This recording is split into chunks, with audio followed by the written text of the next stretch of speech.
show. Appreciate you guys watching.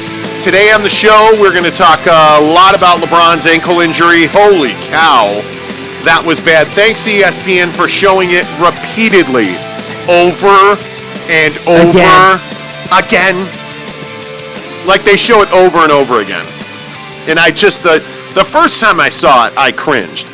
And now that I've seen it 86,000 times, we'll talk about that. We'll talk about Jake's inability to get out of bed the last week. By the way, we probably should start the show with your date the other night. Mm-hmm.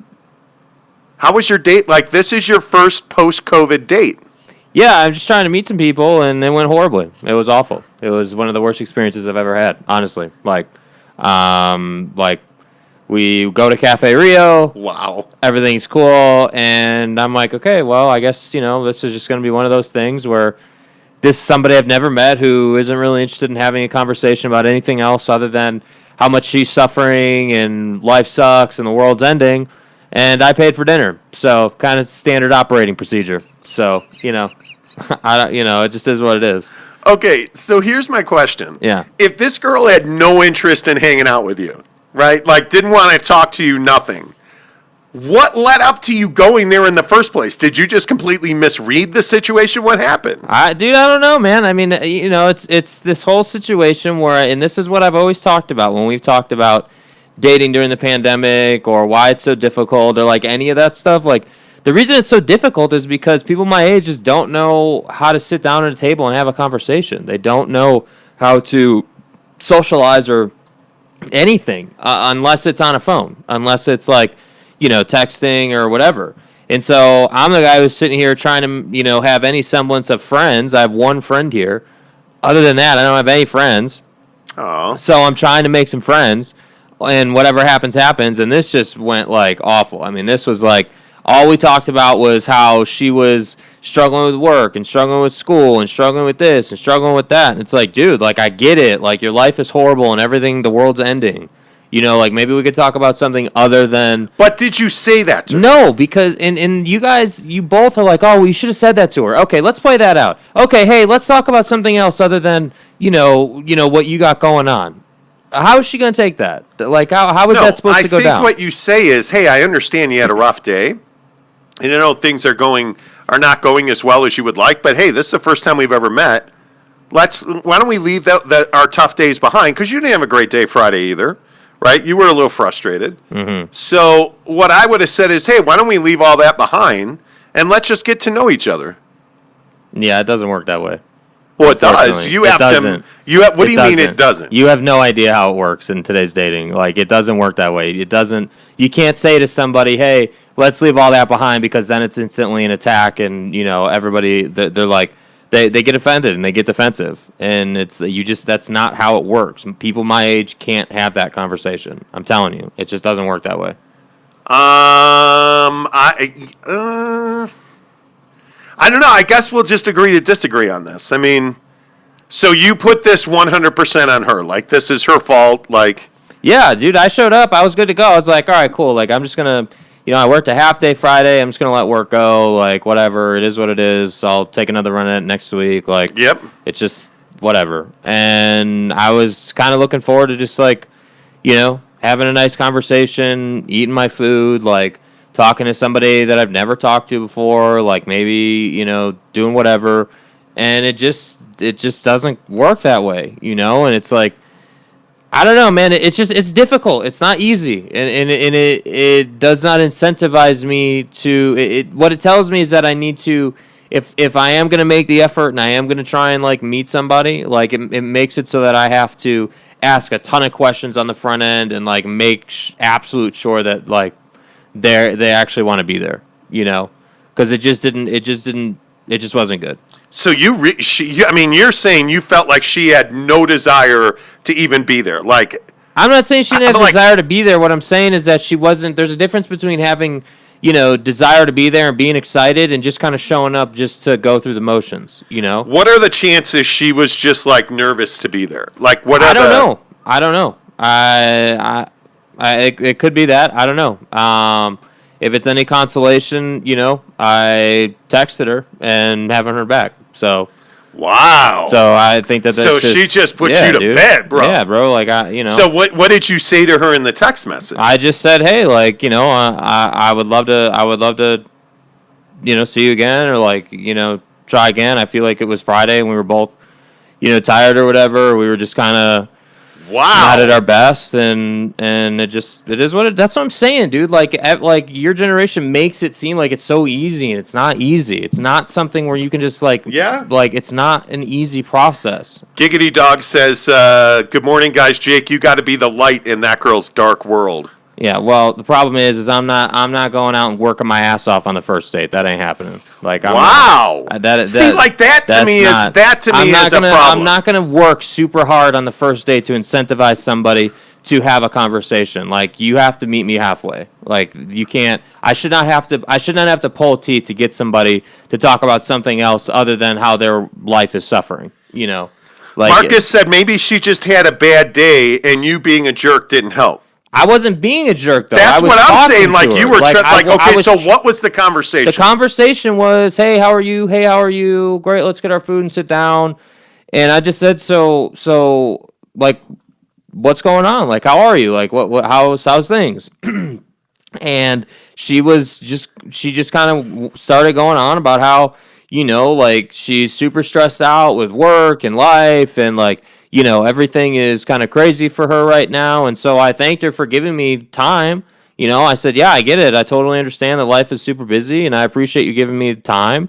And I started asking her questions about how, like, like, what does her work involve, and like, what makes it so stressful? And like, so we just started talking about it, and one thing leads to another, and we wind up talking about it for like 2 hours.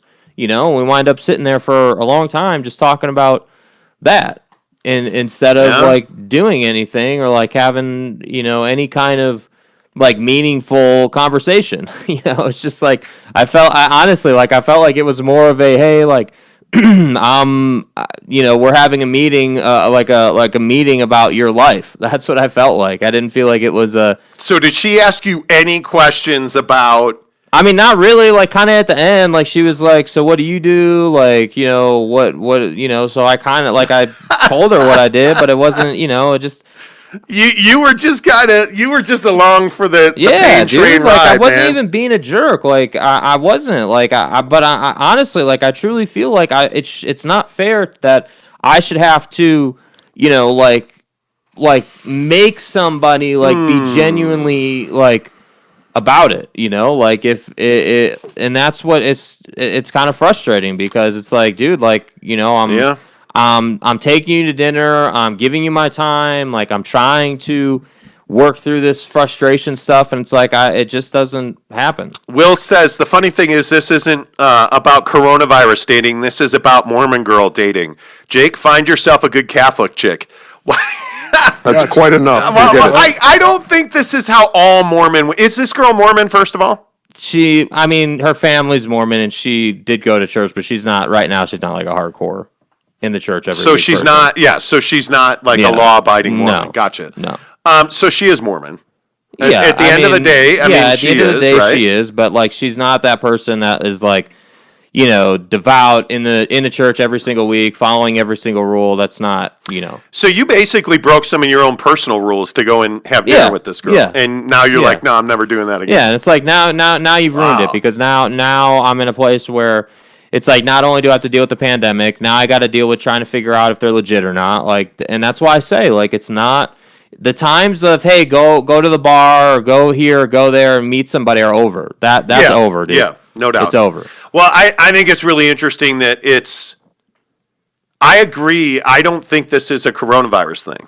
I think that's probably how this girl would have been no matter what. Yeah, and right? and what it is I have to lower my expectations and just go on like 50 dates until I find somebody. That's what it is. And you're not that guy. Like, you're not. That's not who you've ever been. Like, you're not the guy that's just going to go in. No. You're not looking to waste your time and money. Nope. You tend to, and I think it's a good thing. You tend to really value your time, versus hey, I'm just going to go spread some bread and enjoy meeting people. That's never who you've been. Giggity has a question. Is Jake chasing Jack Mormons? That's a reference to last week when I pissed the world off when I said Jack Mormons. We did get some hate for that, by the way. Am I chasing Jack Mormons? Yes and no. Like, am I looking to date a Mormon chick? No, I'm not. I'm not interested in dating someone who's in the church every Sunday. I'm not. Am I? Well, because you're not LDS, though. Yeah. You're not you're not the guy that's going to convert. No, it's not happening. It's not happening. On the flip side of that, does that then mean that I'm, constantly looking for someone who is not Mormon? Well, yeah, I mean, that's nice. Am I willing to make... But you don't really quantify it that way. You're looking for a good human. Yeah, like, I'm trying to find... Like, the thing is I have my limits in terms of the Mormon thing. So, right. If someone is Mormon, but they're, again, Jack Mormon, as we like to say, like, they believe... they lightly follow the religion or whatever, but they're not like hardcore in it every single day. Like, I can kind of get down with that, but I tell people straight up, I'll tell people in the chat if it says on their profile that they're LDS and it looks like they're LDS based on like their pictures and they have that. Everybody knows what I'm talking about. Like, if they have that look, I tell them, I'm like, hey, like, just so you know. Like, I just want to get it out there up front. I'm not LDS. I'm not converting, and it's not like I'm not doing it. Yeah. And if that's a problem, I get it. But I just want to tell you now so we don't waste your time. Well, and I think the other thing that's so interesting is even when we lived in Arizona, you were a Mormon chick magnet. Like, I don't know why or how. Yeah, I don't know, dude. It's not. I don't know what it is. I don't make an effort to be. I don't try to be. I don't like.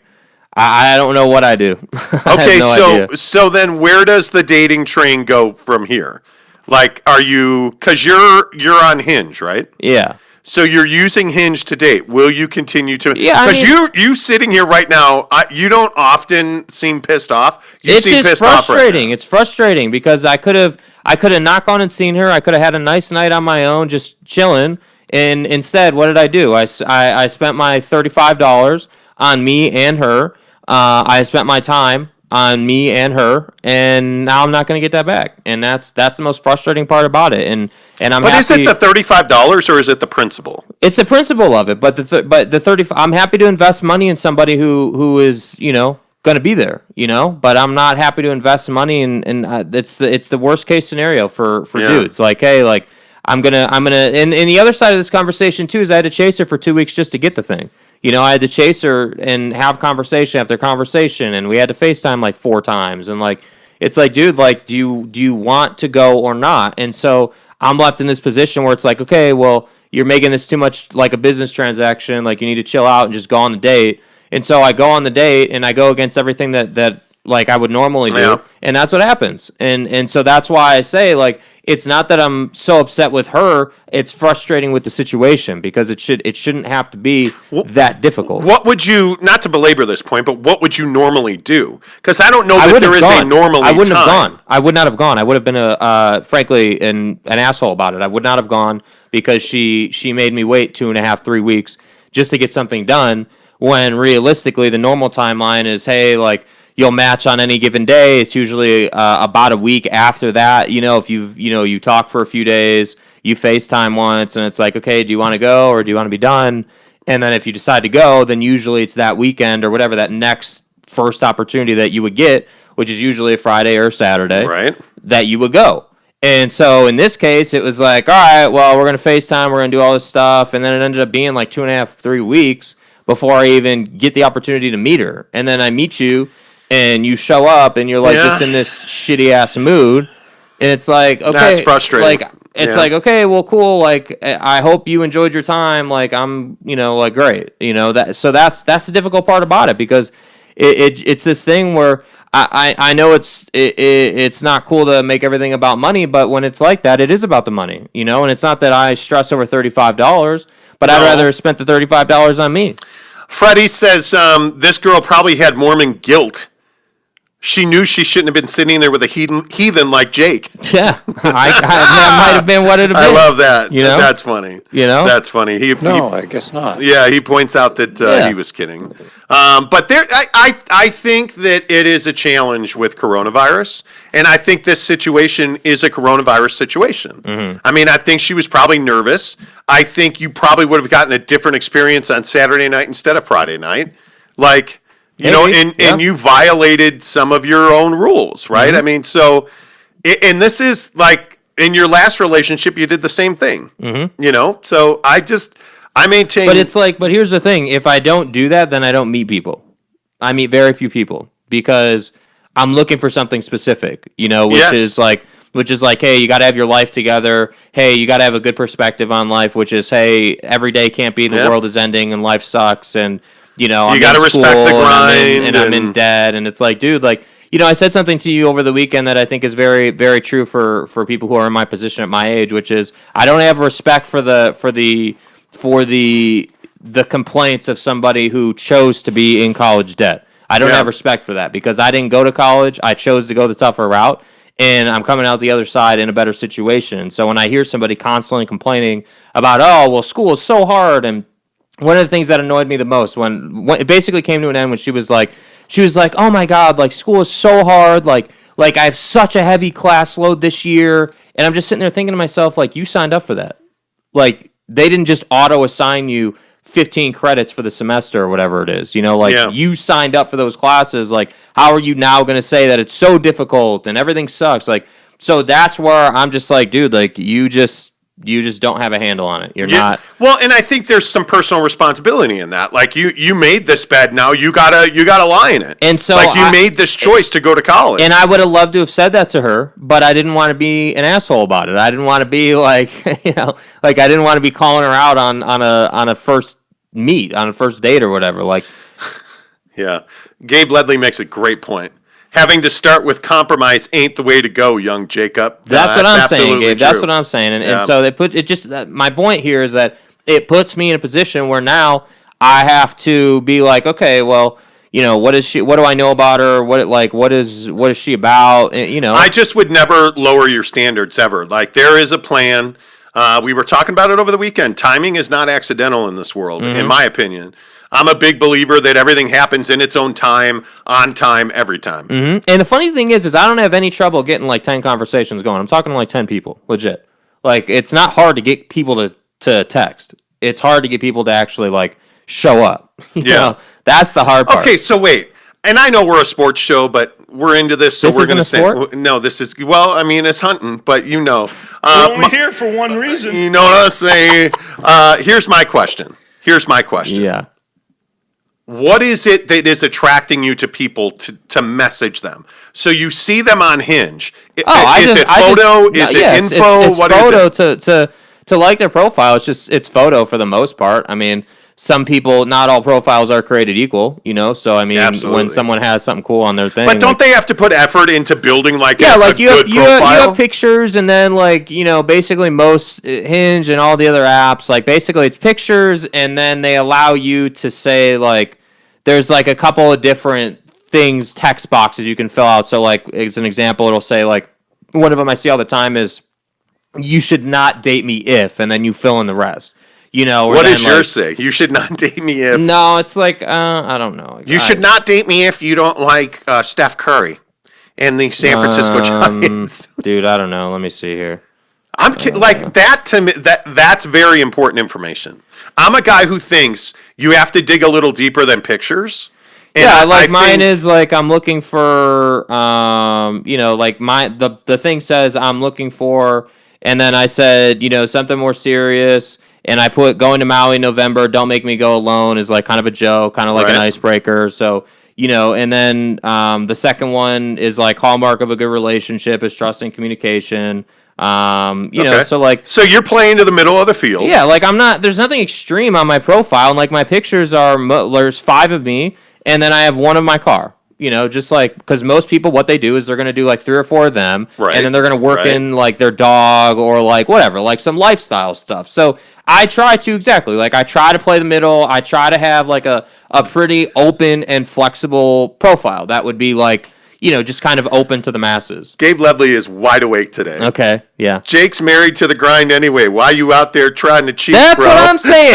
Let's make the money, build the Subi, get out of Yelp. Like, that's what I'm saying, bro. Like, this is what I've been saying for years, dude. Like, that's my struggle. I love that he said that because at the end of the day, and this is, like, I don't mind getting called an asshole about this because I'm happy with it. Like, I'm truly in that spot where it's like, dude, like I don't need to add anything to my life out, like in terms of drama and all that. Like I just Yeah, you make really good money. and it's sad, dude. Like I don't need. I'm not one of those people that's like desperate to like constantly be with somebody. But see, and this is probably where I'm a terrible influence on you. I think every day you don't tell somebody, hey, I love you, or every night that you don't kiss somebody goodnight, or every morning that you wake up and you're not happy to wake up, or you don't feel fortunate to wake up next to somebody, is a morning that you've given away.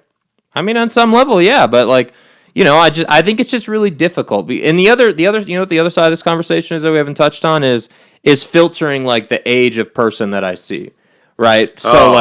So my filter. Do we have time for how important age is in your life? We probably don't, but like while we're talking about, because we don't talk about this a lot, like I have it filtered up to like 29, 30. You cannot date somebody who's your own age because you will not. That will not happen. That will not end well. Yeah. So like I basically have it filtered from 27 to 30. Right. And I'm getting put in a position where I'm probably gonna have to bump that up like 31, 32 tops. Like I probably wouldn't go much. You're 27. That. Yeah. So I have it filtered. Lowest is 27 and highest is 30. So essentially, you're willing to date somebody who was 5 years old when you were born. Mm-hmm. I'm good with that. I mean, I think for you, the issue is you play way up in age because I think this is part of being an only child. By the way, I think you're incredibly independent. I think you enjoy sleeping in a California king-size bed alone, right? This morning? I mean, yeah. Well, and this morning, what happened this morning? Dude, okay, really quick. So I got this Apple Watch, right? And when you set an alarm on your iPhone, you have an Apple Watch. Your Apple Watch will vibrate on your wrist when the alarm's going off. Yes. Yeah, I slept straight through that. Like the dream train so was your rolling. phone's not going off. No, the Apple Watch goes off. You have to. I have to figure that out. Yeah, both of mine go off. I need my phone to go off. Yeah. The vibrating on my wrist is not nearly enough. Yeah, because it's not natural to get up. Like today, I woke up at 4:15. It's not natural to get up at 4:15. No, it's not. Unless you're an idiot like me and your house is being renovated, so you have to walk all the way down to your basement from the third floor to take a leak. But anyway, the point is, I think the age thing is a critical factor for you. So yeah, I think you have to date somebody that's older because you do not settle for immaturity. Mm-hmm. You crave the stability you've created in your life. Yeah. And somebody that's in student loan debt or somebody who's still in school is not going to quench your thirst. Mm-hmm. And it's only going to get worse as the years progress. Like, it's true. It's only going to get worse because, like, But here's the other problem, and we're 25 minutes into this now. Here's the other problem. Yeah. You're 27. You're not 17 anymore. Mm-hmm. So if you wait 5 years to have a kid, think about it this way. And I know. This was a major advantage for me. For those of you who don't know, Jake's my son, obviously. Mm-hmm. I'm 48. He's 27. Yo, man, I was out. Like I was pounding like a porn star when I was 19, 20 years old, and it worked out perfectly. Yeah. And for me, the thing that I never wanted was I never wanted to have a child when I was 50. Mm-hmm. Like I don't want I don't want to have a student loan debt when I'm 70. Yeah. Like right now, I'm 48, my wife is 48, we're the same age. Right. We live alone. Mm-hmm. We have really nice things. We have a really good life. You are, independent. You are, financially, you are as secure as anybody your age can be. Mm. Like you're set up, you're great. Like you're very low maintenance. It's awesome. Yeah. And it's because I think you were an only child. You were the son of young parents at the time. Mm-hmm. I think that's why it's worked out so well. Yeah. So for you, it would make me nervous. I would be hesitant to be popping out kids when you're 45. Yeah. Well, the thing is, so here's the challenge though. Like, how do you find somebody who you're good with, that you're ready to go with in terms of like spending the rest of your life with and having kids and all that, and also pursue what you're doing, because what we're doing takes a lot of time. And so that's why I say, like, when I talk about dating, the challenge is not just the people, it's the setup, it's the time, it's finding somebody. And that's why a big part of me, almost every time that I talk to somebody, like, even if it's new, even if it's just messaging on the app, there are so many times when I think to myself, like, dude, like, just like have zero expectations, don't put a ton of effort in, like, just talk to them and just kind of, just feel it out and just play it slow, because at the end of the day, one of two things is going to happen here. Either someone's going to show up, in the next, probably, I would say, 12 months from today, someone will show up in that period in my life, or I'm just going to have to, like, just kind of wait until everything is set up, because I don't feel like the odds of finding somebody worthy or, like, ready to go or, like, wanting this level of seriousness on Hinge is probably tough, so I don't know where I would. So do you view Hinge as a hookup app then? No, I don't view it as a hookup, but what I am saying is that, like, I'm not on Hinge just to be like, oh well, I want to find my next, like, fling, like, I'm committed to finding that person, the right person, and I'm happy to go on dates. But I think for me, I just have to do a better job of, like, deciding who I actually go and see and who I don't. Yes. And unfortunately, what that means is that I'm not even trying to exaggerate here. Like, I literally think it's, like, probably, I'm probably only going to see one out of every 6 or 7 conversations I have. Barry says, be patient. My son is in the exact same situation as you are.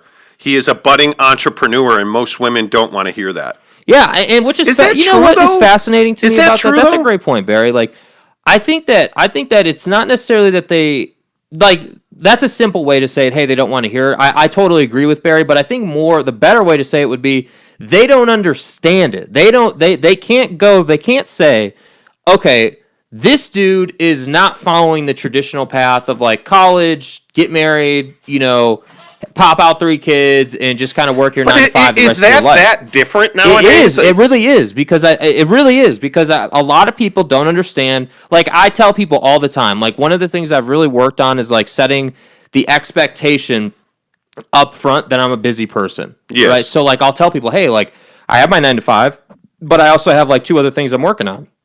So my availability is, like, Friday and Saturday night, and I can make things happen on, Saturday day, but it would have to be, like, a legit thing. I'm not just going to spend the whole day with somebody. That's not going to happen.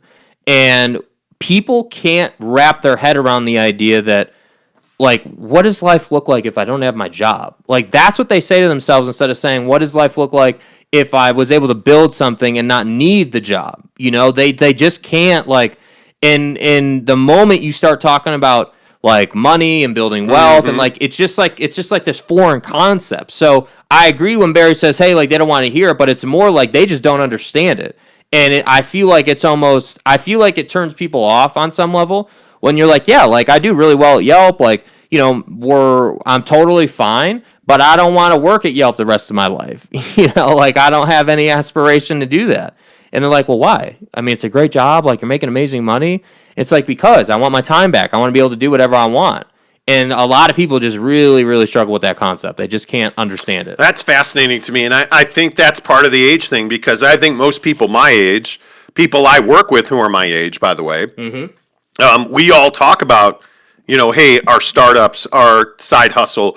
Like, I think people your age are like, how do you stay at Yelp? I think people my age are like, how do we get out of Yelp? Yeah, and I'll be honest with you, that's a huge difference. There are I've had a few people from Yelp approach me about dating since we moved to Salt Lake, and I've been like, yeah, like, I would date you, but, like, I'm in Salt Lake, like so. I mean, like, yeah, I guess we could do the whole, like, talk and, like, but it would, like, I've told people, like, I'm not just gonna, jump on a plane and come down for a weekend, for no good reason. Like, that's just not going to happen. And then there's the whole dynamic of, like, the work thing, and so it's just, that's why I say, like, there's a lot of limitations on it.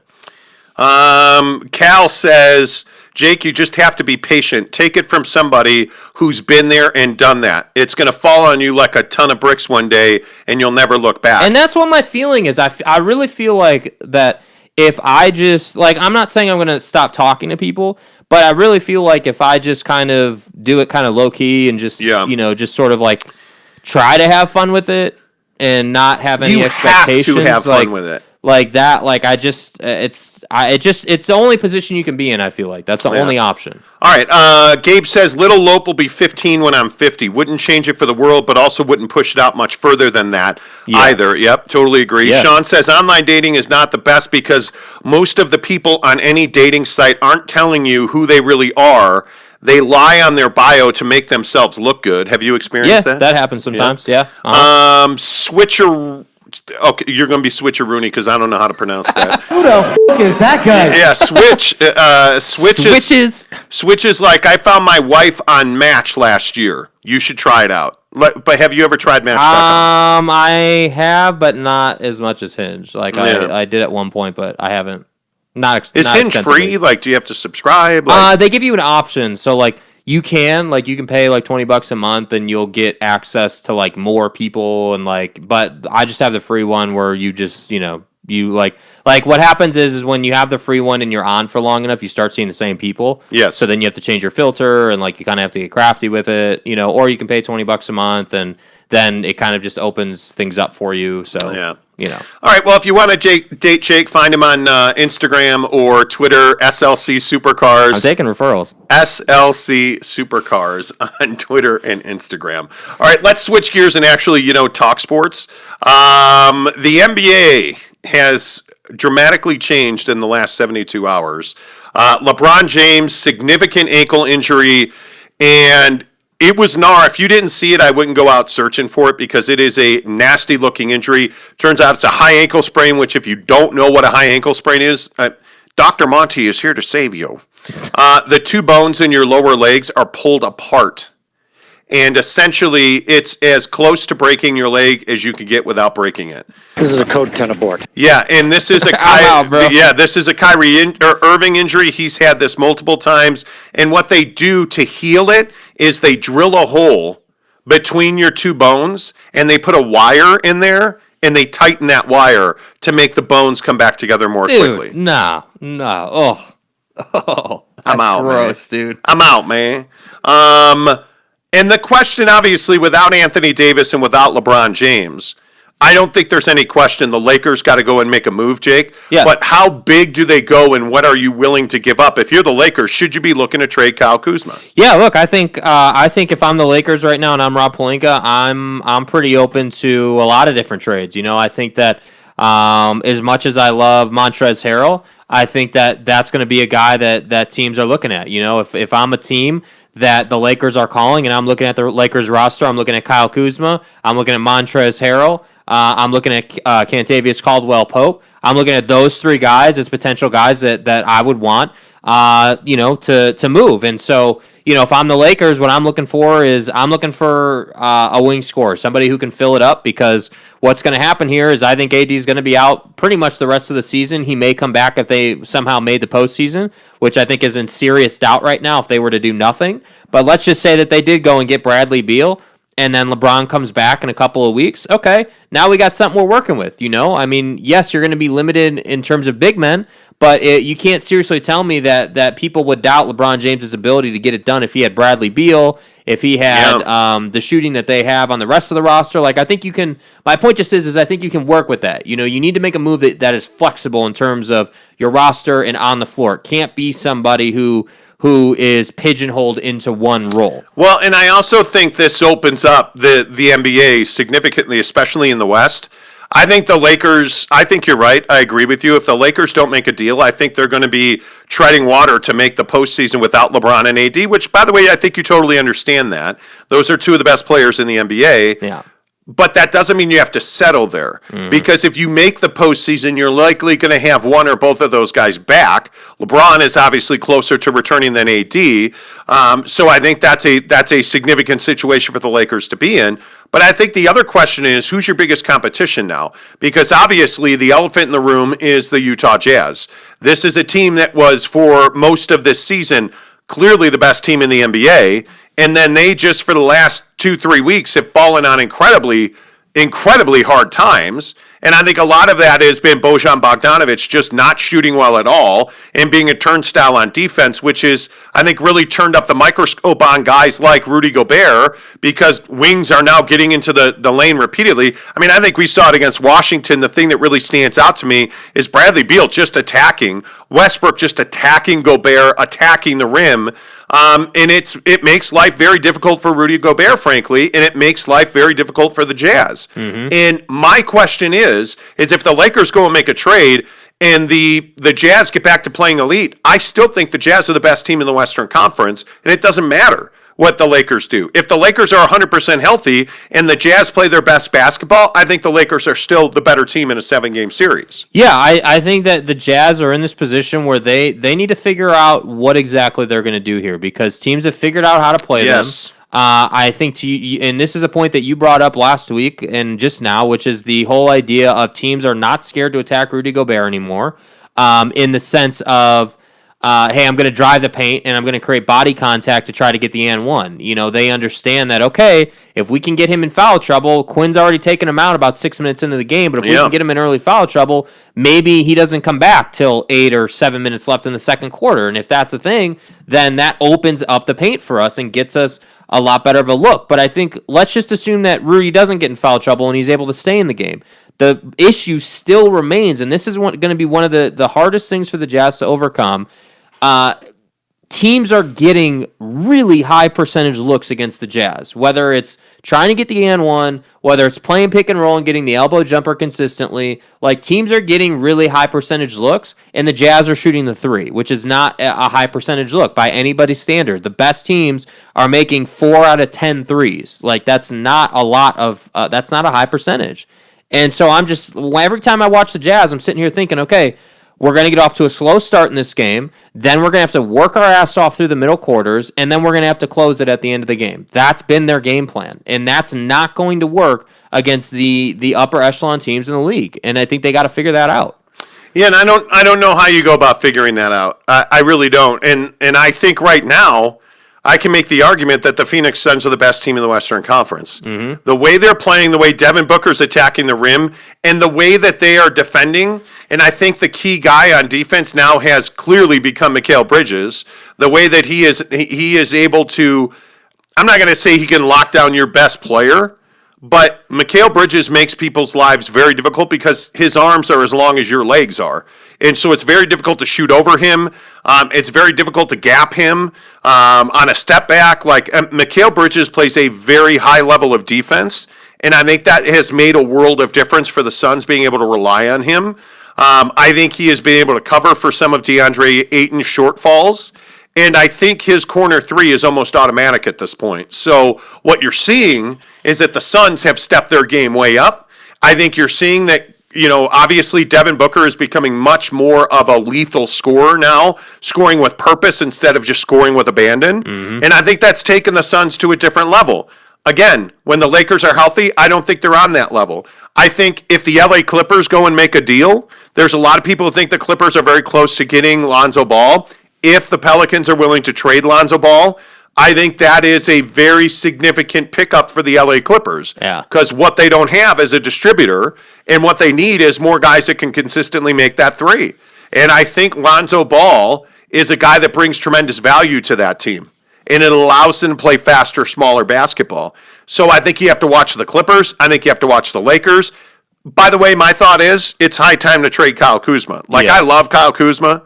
He's a really good player. He just is. I think he's at his ceiling. Dude, the Suns broadcast last night was absolutely trashing Kyle Kuzma for his jump shot. They were talking about how his jump shot is essentially a line drive, and that it basically has no chance to go in unless he threads it. And then they flip to a highlight of Devin Booker, and they're like, "Hey guys, so this is what a real jump shot looks like." I'm like, look, you're not wrong, but it's just you don't usually see broadcasts do that to players, Oh, I think they love. I think all teams love going after the Lakers. And what I would say is, Kyle Kuzma is shooting a career best. I think it's like 37% from three this year. Mm-hmm. So it may be a line drive, but it's going in. And I think when you're Kuzma and you don't play at the rim a lot and you're shooting 44%, mm-hmm. Your jump shot's just fine. My question is, what's the next step for Kuzma? And I don't think he makes that step with the Lakers because he's never going to be the number 1 or 2 option there. Yeah, he needs more minutes. That's what he needs. He needs to be in a situation where it's not even minutes to me; it's responsibility. Yeah. He needs a lot more responsibility. That's how you grow in this league. Yeah, he needs to believe that he's counted on to win games. He knows he's not in LA. Yeah, he's just not. I also think there's nothing happening in the East. I don't see anything in the East, frankly, that makes me think. Milwaukee, Brooklyn's very interesting to me. This Dinwiddie situation, obviously he's out for the year with this torn ACL. If they are able to trade him, I think that helps them a lot. Yeah. And I think it'll be interesting. Watch what the Nets do in trade. Obviously, Blake Griffin looked great yesterday. He clearly has his bounce back, which probably means he never lost it. Right. He just stopped using it. Mm-hmm. But, that two-handed dunk he did was vintage. So, if he's back to that guy and he's able to play a decent level of defense, which we saw yesterday, they're going to win the NBA championship this year. Well, now, obviously Kevin Durant is retired and he's never going to play again. Does Kevin Durant even play does he show up to the arena anymore? Where's your guy at, man? Dude, I'm not sure if Kevin Durant is even a Brooklyn Net anymore on any level. The guy literally has been on injury for months at this point. I don't understand. To me, what this is nobody's talking about Kevin Durant, and what it tells me is the injury was a lot worse than anybody let on. Yeah. I feel like it went from, my hamstring is sore, to now the guy isn't playing for literally, how long has it been? 90, 100 days Years. since we've seen him, dude? It's been a long time. It's been 7 years. Hasn't it been since? Do you remember that game? 1947? Yeah, I think it was. It was 1947. Andy Sipowicz was on the floor with him, right? Okay, here we go. No, I think it was that the last time we saw Kevin Durant was when they had the COVID protocol issue where they took him out of the game. Yes. After they put him in the game, and there were all those. Yeah, he has not returned since that night. And I don't know, dude. I have no idea what's happening with him. He strained his hamstring. And I don't know when Kevin Durant's going to be back, but I'm telling you, they don't win without him. Yeah, they need him to win a championship. There's no question. I think they're saying he's going to be out at least 2 more weeks with this hamstring injury. But here's the thing: they don't have to rush him back, though. Who's pushing him? Nobody's pushing him. Why? There's no. Nobody's pushing him back. The issue is he's coming off of a severe injury with the Achilles, and that usually means another significant injury is on the way. Yeah. That's what they ask Klay Thompson. Happens, yep. When you come off of a major injury, an ACL, usually that's a problem. And I just look at some of the reports on Kevin Durant, and they're talking about weeks. He's not expected to return for another 2 weeks. According to the New York Post, he's already been sidelined more than a month with a strained hamstring. Brooklyn doesn't want to take any chances, and they are concerned. And I'm just reading this on the fly. Dude. They are concerned about straining the hamstring further, seeing as the long, arduous ruptured Achilles rehab takes a toll on the body. It's a beating to rehab from that injury, man. Yes. And this is why I say I'd have to look at the Eastern Conference standings to know how close it really is, but when I look at them on the floor, they're not being pushed by teams. They're able to just kind of turn it on and turn it off whenever they good and well feel like it. And as much as I'm not a big Kyrie guy, right now he's kind of what's pushing them. Harden's playing well, he's distributing, doing everything you'd expect him to do, but Kyrie's the one hitting all these daggers. And so I think they're fine, but I think in the playoffs and in the NBA Finals, you're going to need Kevin Durant to put you over the top. Well, and I look, if they get contributions from Blake Griffin, if they get Tyler Johnson, I think has emerged as a really good 3-point specialist for them.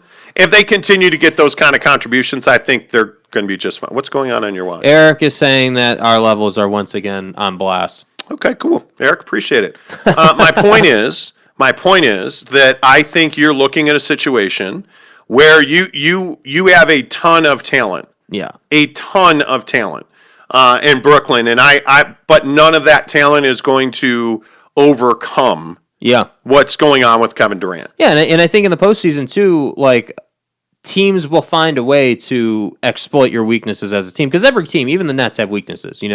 I would tell you the weakness of the Nets is the fact that with Kevin Durant out, they don't really have, and this is why they signed Blake Griffin to mitigate this, but they ain't really got a legit 7-footer on the squad. And so, if you're playing teams that have a lot of length and they have a 7-footer and you're dealing with that, like, that's going to be tougher for them. But they're simply, literally, the Brooklyn Nets are just counting on the idea that they're going to play run and gun basketball, that they're simply just going to outscore you. But this is why the Jared Allen trade was such a big deal, and why when you rely on a guy, oh my God, the center for the Nets, former Clipper, Blake Griffin? No.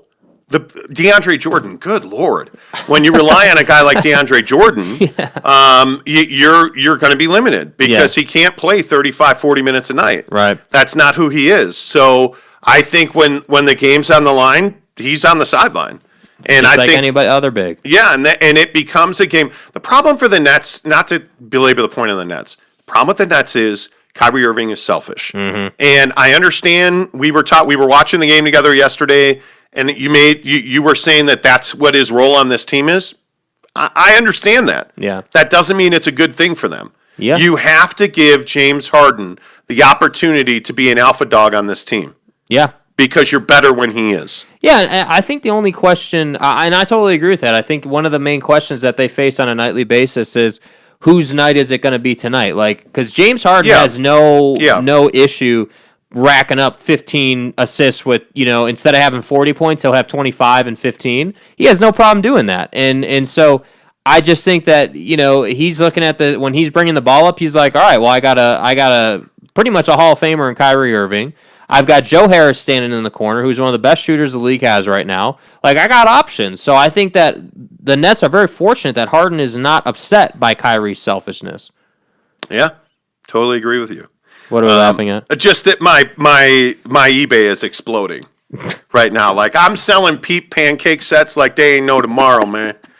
Anyway. Yeah. If I said to you right now who's winning the NBA championship, I think you have to go to the Nets, right? Yeah, you have to. I think Suns and Nets is a real NBA Finals right now. I would love to see Book and make a deep postseason run, but I think Book? Dude, he's got to get past the Jazz. He has to get past the Jazz, and I don't know that happens. I think if you don't play DeAndre Ayton, they get past the Jazz. I think the way the Jazz are playing, it's all on Bogdanovich. I'm telling you, if Bogdanovich starts making threes again, the Jazz will be fine. Yeah. If they replace Bogdanovich and make a trade by Thursday's deadline, the Jazz will be fine. They need Bogdanovich to do something other than nothing. Yeah. And they need Ersan Ilyasova to find a role on this team. Yeah, which is surprising to me. I mean, usually when you trade for a guy, you know what his role is going to be, but apparently not. Should we talk about DeShaun Watson today? Let's do it real quick. Yeah. Hit subscribe on that good old YouTube machine. Thumbs up and likes, a ton of subscriber ads this week. I really appreciate that. Really appreciate the support that the channel's getting. You guys being here every day makes all the difference in the world, so please subscribe on our YouTube channel, The Monty Show. Just open a Google window, search The Monty Show, MONTY, The Monty Show, and you'll see our YouTube channel, Twitter, everything pops right up. DeShaun Watson is in a world of hurt. This is an interesting situation. As many as 12 women, and it could be a maximum of 22 women, are accusing DeShaun Watson of sexual assault or, at the very best, sexual misconduct during massage treatments. The question is it criminal? Well, none of them went to the cops. There are no police reports. And the sleazebag lawyer that's representing these women, and he is a sleazebag. Yeah. It keeps saying that the cops are in contact with him, to the point where the Houston Police Department released a statement saying we have no knowledge of any contact between our organization and sleazebag, dirtbag lawyer guy. Mm-hmm. To the point where yesterday the lawyer came out and said, well, I haven't sent anything to them. Well, you said they were in contact with you. So there's issues. There is. Number one. Number two, I just don't think you have any evidence that criminal activity took place. Any activity took place, on any level. Well, I mean, you have text messages where he's apologizing to certain women for making them feel uncomfortable. You have Instagram messages where he's saying, "Hey, I need work done on my groin and my glutes." But if you think about it, like, yes, you have those communications, but what is that really in a court of law? Like, if you were trying DeShaun Watson, what does that really show other than the fact not that, a lot, not a lot, right? So it isn't like DeShaun was smart in some senses to be rather, general with his apology. It's not like he said, "Hey, I'm really sorry for trying to force you to do that." Hey, by the way, I'm really sorry that I forced you to give me a BJ and I finished in your... Right? Like, it's not like he was specific about that, which was smart on his part, frankly. If it happened. This is the struggle that I have. There's a lot of smoke here and not a lot of fire. That's my problem. And I feel a certain responsibility as someone who talks about sports every day not to go and crucify DeShaun Watson until we 100%, without a shadow of a doubt, know he did it. Yes. And the problem for me is that why do we have 22 women who have come out and said, "Hey, something like this happened to me too," and there's just nothing. There's nothing. What? So what am I supposed to say? Am I a crappy individual if I say, well, there's no evidence. I'm not comfortable really taking DeShaun to the woodshed, but then also, hey, like, these women need to be heard and, like, they need to be able to voice their thing. And it's like, it puts the media, fans, it puts everybody in this weird ass position. And so, the reason we're talking about this is because like 6 teams are still pursuing DeShaun. Yeah. And I feel like that the message that is sending is that in the league right now, people are I say people, general managers, owners of teams are saying, "Hey, there's nothing here." I don't see any reason that if you're an NFL team, you wouldn't trade for him. I think this idea that there's criminal activity here, I think is baseless and unfounded. I think DeShaun Watson is the victim of a pretty well constructed campaign to damage him. Mm-hmm. Notice I'm not saying a conspiracy. Notice I'm not saying a bunch of false allegations. What does that mean, a well-constructed campaign? What does that mean? I think that, and for those of you who don't know, this lawyer, his name is Busby. Again, I know I've said this for 3 shows in a row now, but I think it's important. It is. He used to be very close friends and the neighbor of former Texans owner, the late Bob McNair. Bob McNair was a now notorious racist by some people's estimates. And there's a lot of people who believe that this attorney is only bringing these charges to hinder DeShaun Watson from exiting, to make it more difficult for him to exit the Houston Texans in Houston.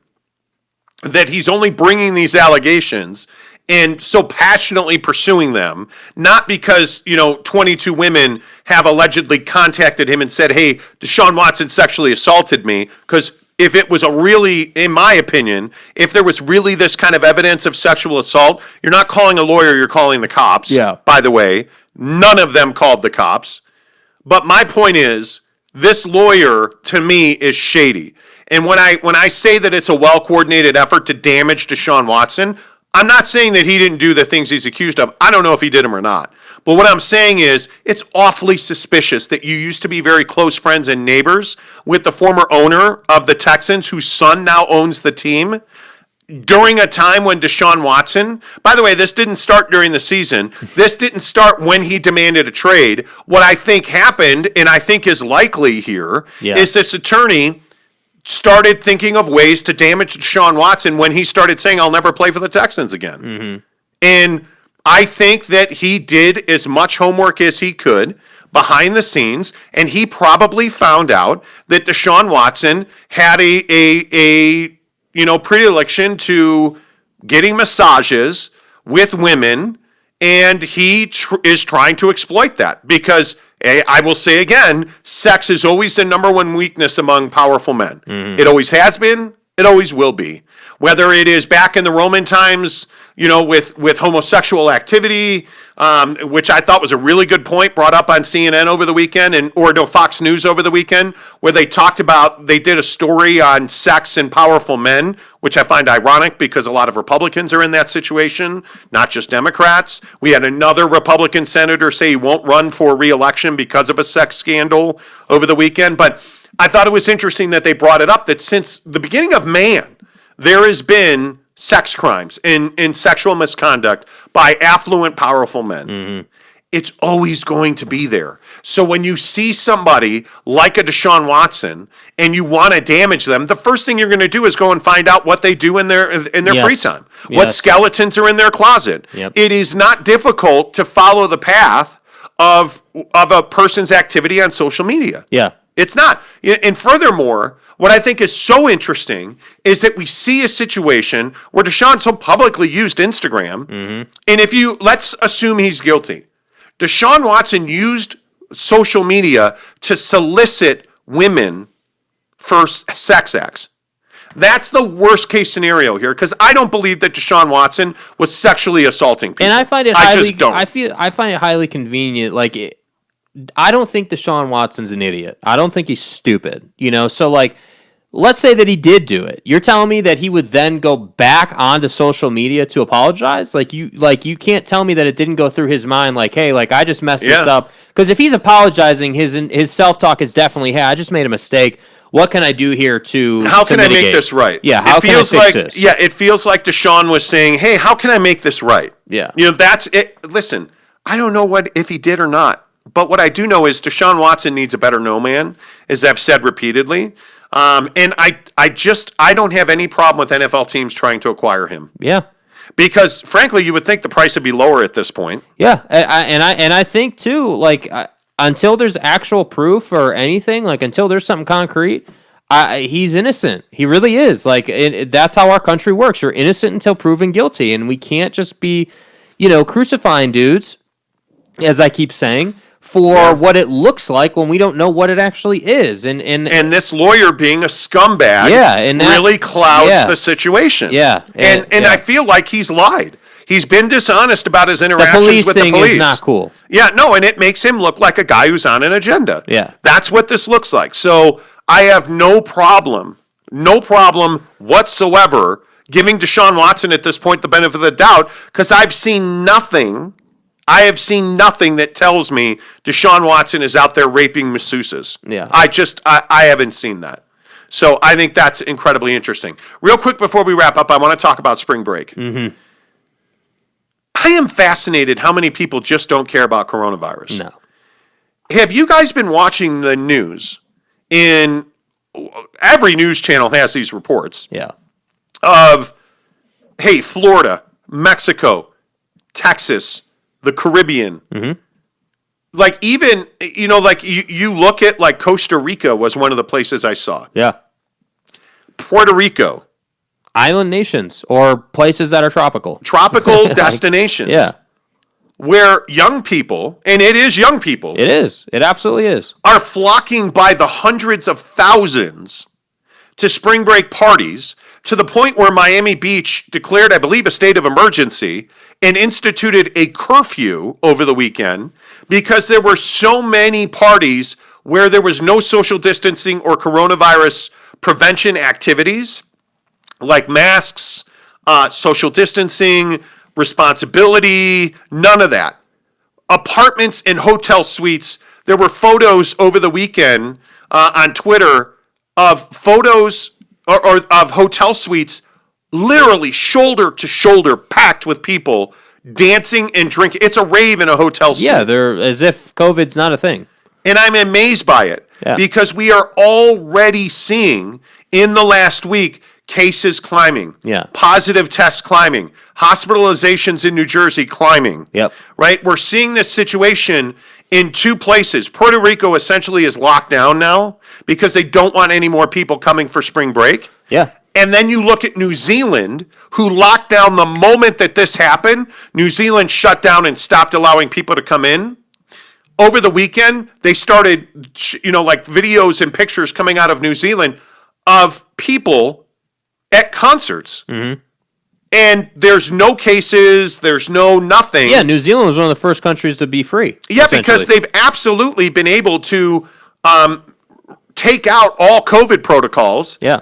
Because they've controlled the spread of coronavirus so aggressively. Mm-hmm. Yet then you go to Texas and you go to Mexico and Miami and Florida, and all you're seeing are these young people that are just reckless and wild and partying. Yeah, but if we're asking why, it's really simple. Young folks, people my age, Man, don't think that it's going to kill them, and you I'm know, amazed by it. they're probably right. But the issue with that thinking is that it's not just about you with the coronavirus. It's about all the people that you come in contact with. It's about everybody, and so that's why it's just it's amazing to me. Like, on one hand, I can kind of get down with the idea that, hey, you want to take a trip, you want to go to Hawaii or Mexico or whatever, and you want to do your own thing, like your own kind of vacay. Okay, I get it. That's fine. That's cool. You know, there are inherent risks, vaccinated or not, that you're going to take with that, you know? But these folks who are getting together in hotel suites are just not, you're just not caring about anything. And all these interviews, like, and I don't know if you watch The Daily Show at all, but there are all these interviews. The Daily Show does this thing where they'll go somewhere. Like, they did it during all these Trump rallies. I've seen I know what interviews you're talking about. Yeah, and they went over the weekend to Miami and interviewed a bunch of spring breakers and asked them questions that they clearly knew nothing about coronavirus. Right. And it just makes these young people look stupid. And I don't know, are you really that stupid? Yeah, I think the college age person just doesn't. They're living in a different reality. So you just think you're bulletproof? Is that what it is? I am amazed by this. I think it is partially that, but I also think it's just a lack of caring. Like, they don't know. It's really you know what it is? It's really that happy-go-lucky mentality of like, well, if it happens, okay, I guess I'll die. Like, okay, let's party. Like, that's what it is, dude. I've canceled like 3 scheduled trips to Hawaii in the last year. Mm-hmm. Like, we have one scheduled for Thanksgiving, but like, I'm not going to Hawaii. I'm not doing it. Like, I don't know. I guess here's the question. You've had coronavirus. Mm-hmm. Now you had the J&J vaccine. Mm-hmm. So it's been about almost 2 weeks for you since you had the vaccine. Yeah. So you're almost out of the woods on this thing. Mm-hmm. I get my second shot a week from tomorrow. Yeah. Like, okay, when you're fully vaccinated and you're 100% ramped up, are you going back to the gym? I'd like to. I'm not going to play. I'm not going to hoop. Are you going to lift in a mask, though? Yeah, probably. I think I would, too. I would. And once I'm fully vaccinated. Once you're fully vaccinated, yeah. And here's the thing. I think the difference is, and a lot of people will go from, well, you're just ripping these kids, but you're going to go to the gym? Well, yeah, but here's why, right? These kids, and what they're doing is they're shoulder to shoulder in a hotel suite. So not only are you inside, right?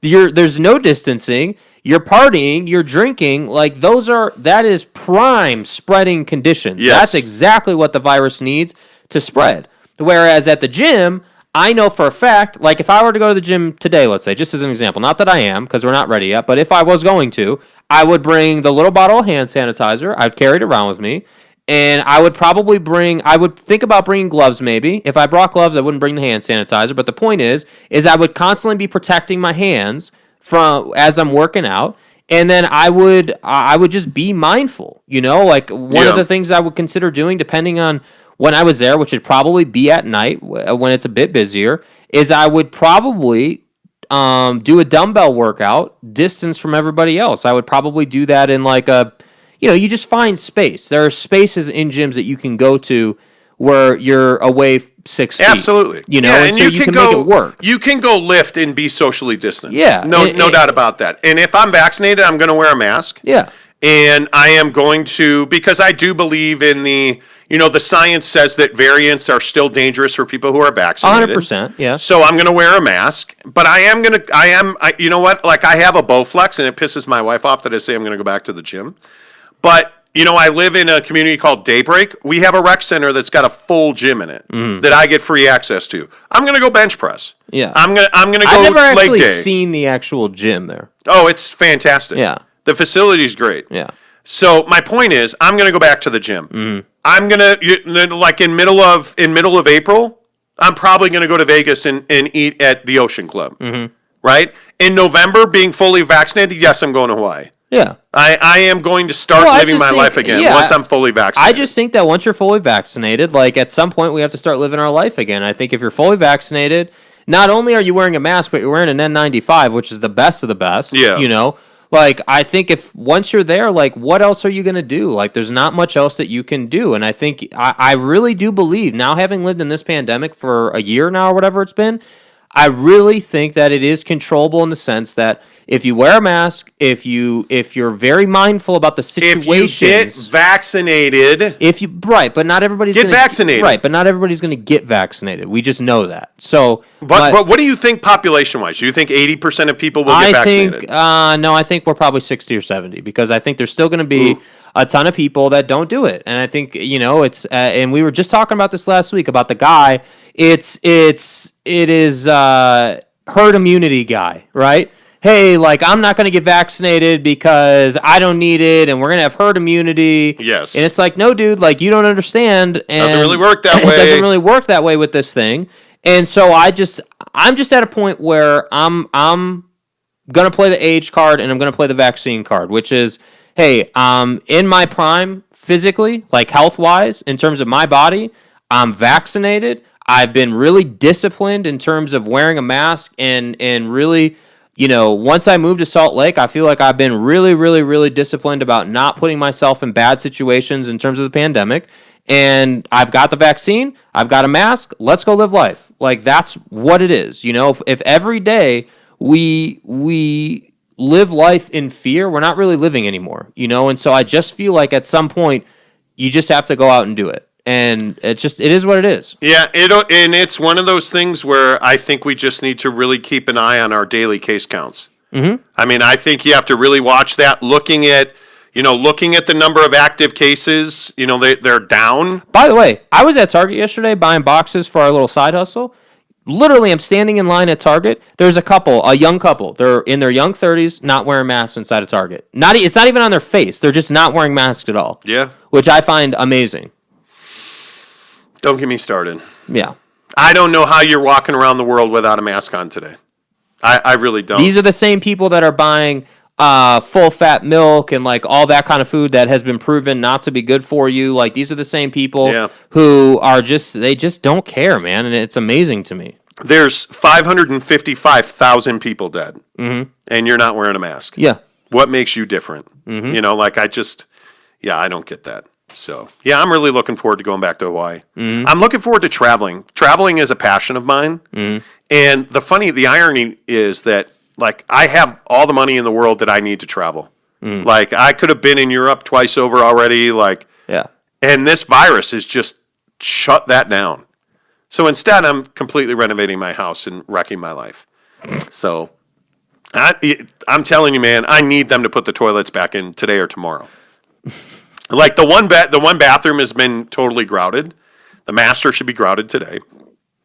Put the toilet back in, man. Let's go, man. Nighttime pee guy, he speaking of traveling, like 3 flights of stairs. Actually, it's 4 flights of stairs. There's no way you're sleepy after walking up and down stairs. No, it takes me 10, 15 minutes to get back to sleep. Yeah. Whereas usually, I just, do drain the vein. Yeah. You just pop in, pop out, you're back to sleep. Back to sleep in 30 seconds. Yep. Like, I'm having to meditate. I'm having to mind control to get myself back to sleep after walking up and down 4 flights of stairs.